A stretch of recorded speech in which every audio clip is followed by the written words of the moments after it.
Hi అండి, అందరికీ good morning. అందరూ ఎలా ఉన్నారు? బాగున్నారా? మేమైతే చాలా బాగున్నామండి. ఈరోజు మా వారు అయితే గుడ్ మార్నింగ్ చెప్పడానికి లేరు. 7 కల్లా ఊరు వెళ్ళారు, చిన్న పని ఉందని. ఇంకా ఆయనకైతే టీ పెట్టేశాను. అంటే ఇంకా నాకు పూజ అప్పటికి అయ్యింది అంతే, జస్ట్ ఇంకా వంట దగ్గరికి రాలేదు. సరే ఇంకా టిఫిన్ కొంచెం లేట్ అవుతుంది కదా, టీ పెట్టిచ్చేసాయి అన్నారు. అందుకని టీ పెట్టిచ్చేసాను. ఆయన వెళ్ళిపోయారు. బాబు కూడా లంచ్ బాక్స్ రెడీ చేస్తాను. వాడు కూడా టిఫిన్ చేసి చక్కగా వెళ్ళిపోయాడు. వాళ్ళిద్దరు వెళ్ళాక నా పనులన్నీ మీకు తెలిసినాయి కదా, రొటీన్ పనులన్నీ చేసుకున్నాను. ఇంకా ఇప్పుడు అవుతాయి టీ పెట్టుకున్నానండి.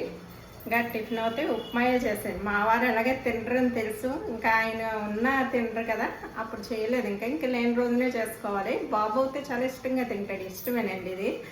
అందుకనే మేమిద్దరమే కదా అని మా ఇద్దరి కోసం ఉప్మా చేసుకున్నాం అన్నమాట.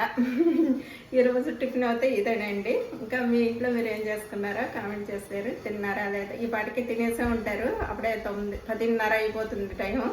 ఇంకా అందరూ తినేసే ఉంటారండి. ఓకేనండి, మరి లంచ్కి ఏం చేసుకుంటున్నారు కూడా కామెంట్ చేయండి. ఇంక ఈ పనులు అయ్యి తిన్నాక నేను కూడా లంచ్ స్టార్ట్ చేయాలి.